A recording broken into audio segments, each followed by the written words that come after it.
that the reason a cow is kosher is because it has a split hoof. So if I have a cow that doesn't have a split hoof, that cow is not kosher. Right? The split hoof is what makes it kosher. It's not just an identifying marker of a species that happens to be kosher. Does the element... One second. I just want to make sure I'm clear about what the difference, because we're splitting hairs a little bit, but this is how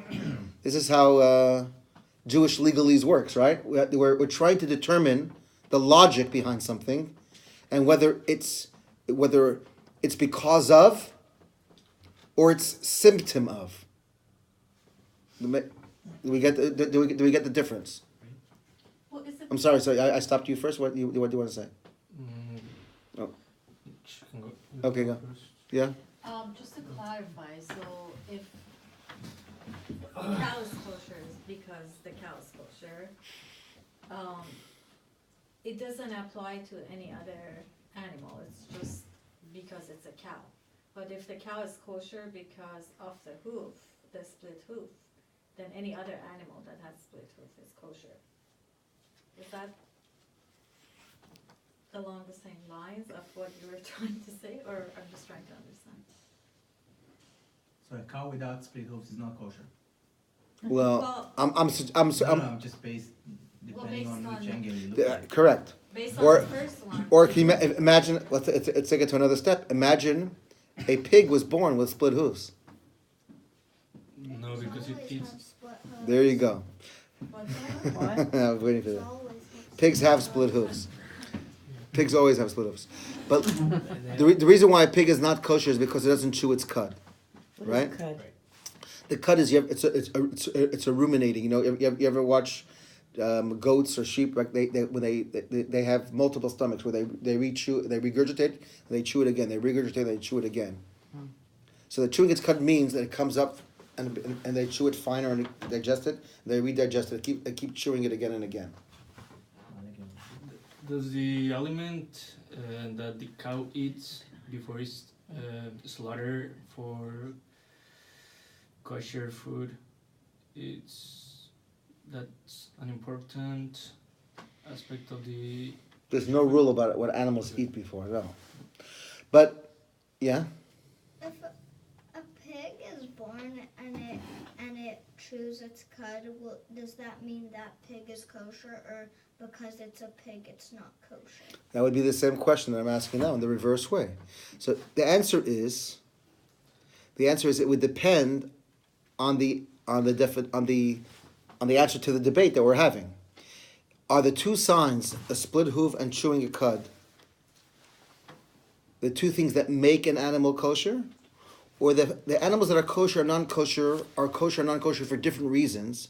It just happens to be that kosher animals have split hooves and chew their cud, and non-kosher animals don't, and this is the way that we can tell them apart. The Torah is giving us a scientific way of knowing the difference, but not that these two things are the reason why they're kosher or non-kosher. But according to if we take one angle, then if there is an abnormality of a pig that does chew its cud, that's harder to discern. But I'll show you the flip side. The Torah actually tells us the names of animals that chew its cud but don't have split hooves. It's the flip side, right? A camel, the Torah tells us, chews its cud but it does not have split hooves on page 598, right?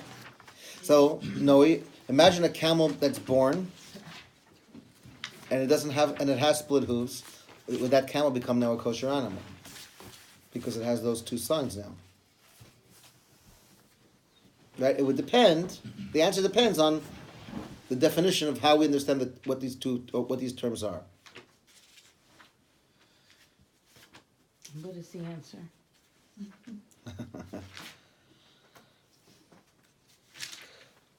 I want you to ruminate a little bit. I want you to chew on it a little bit. But here I want to show you. So I want to share with you something that's has layers to it too. So Kabbalah tells us. Kabbalah suggests that the answer is that these two signs are what makes the animal kosher. It's not just a differentiating characteristic to let us know which animals are kosher, and it proves it from the language of the Torah. but it says the reason why Kabbalah suggests it this way is because Kabbalah has an insight that's pretty profound. It says, what is the significance of these two signs? Could have been anything. Could have been horns. God could have created different differentiating characteristics to give us these signs. He could have made all kosher animals have yellow eyes and whatever I'm saying.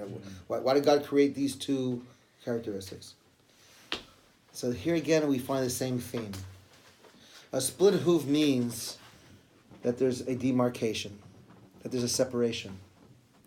There's a separation that goes down the middle, and to the right and to the left. It's not webbed. It's not all connected together. But it collides at one angle. Correct. So do we, right? But we hold within us forces that allow us to make choice, to choose one way or another all the time. Yes, at some point it's all connected within us too. Chewing its cud means that it's never content with its first impulse. The idea is that your first impulse may not always be the correct one. Chew it again. Every time an animal regurgitates, what it's actually happening is it's chewing it finer. It's breaking it down more. And so what Kabbalah says that the element of what makes something kosher or holy is number one, is that it recognizes that in every area of life, there are two paths that stand before you. There's always choice. And you have you have the choice to make. But holiness means to understand that there is consequence and that there are separations. Number two, don't be impulsive. Chew it, swallow it, it's gone, it's over. Take your time, be deliberate. You studied something, study it again. Oh, I know the answer, I learned it once. No, chew it again. And the idea of kashrut means to recognize that always keep revisiting and look for, there's something deeper, there's something finer. Look into Torah and keep chewing it again and again, because each time you chew it, each time you digest, you're going to get a nutrient that you didn't get the first 11 times. There's always something that you haven't uncovered before. And this is how Kabbalah understands that these two signs are not then what we would call ancillary. They're not the side things that are not essential. They're just anecdotal. These two signs create the reality of kosher, because what kosher is the underlying factor of these two things. Separation and revisiting it again and again to make sure that you're making the right choice, you're making the right decision.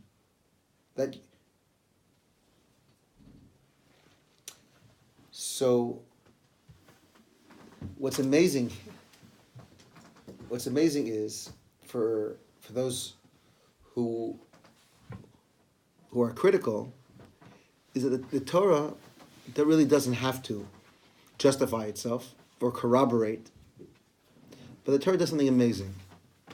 The Torah tells us these two signs, but then it lists a number of animals that have one of the two signs. To let you know that there are a number of animals that are close. They have 50%, but you need to have two. And if it has one, it's not kosher. As a matter of fact, having one does not make it a little bit better. Having one makes it just as non-kosher as all the rest. If it has one, you're not allowed to eat it. No. Oh. And so the Torah lists the names. It happens to be that a pig has one, right? The irony is that the pig has become the symbol of the most non-kosher animal. It's actually one of the few species of animals that has one of the signs. And the Torah mentions it by name. But the Torah mentions a number of other animals by name. A rabbit, a camel. But thousands of years ago, before most of the inhabitable world today had been discovered and inhabited, before the jungles had been explored, before what's his name, went to the Galapagos Islands. Darwin. Huh? Darwin. Darwin went to the Galapagos. The Torah lists these animals. They live in a small desert in the Sinai. In 3,500 years, we have not found another species of animals that has one of these two signs that the Torah does not mention. The Torah could have never known an unknown number of species of animals that live throughout the planet. And yet we have not found more species, more animals, that the Torah does not mention specifically that have one of the two signs. But which tells you that nobody would make that the Torah would never say something that can be proven by science back to it. But the Torah is primitive. How would it know? How could it have known? But the Torah is actually making a very, very, quite a prophetic statement.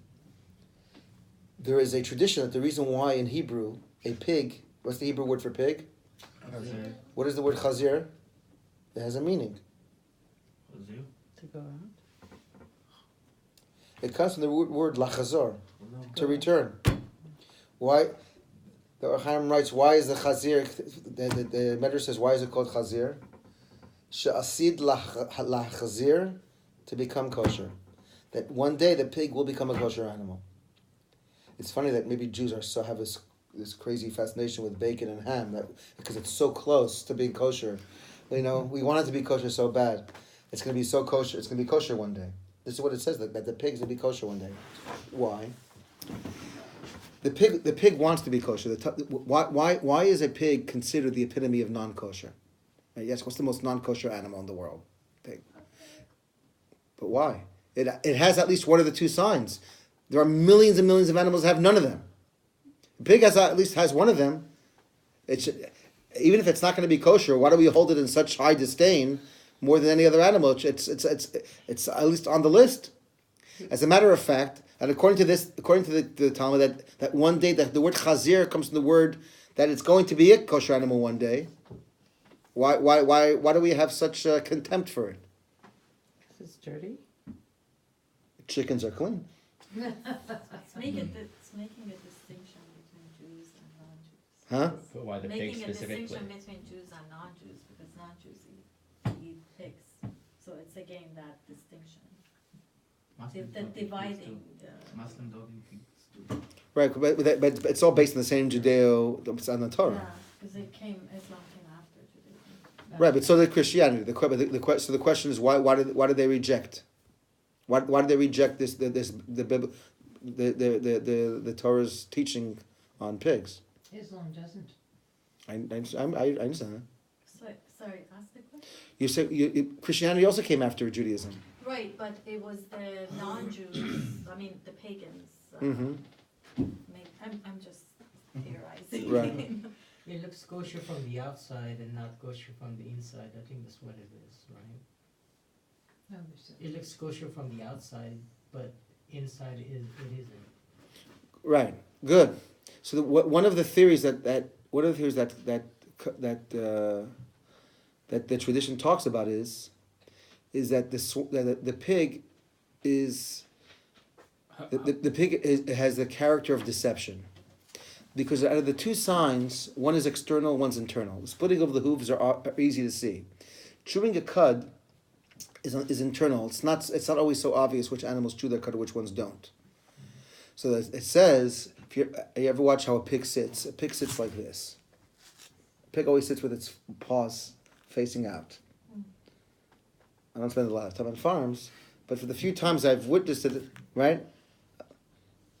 That's how pigs sit.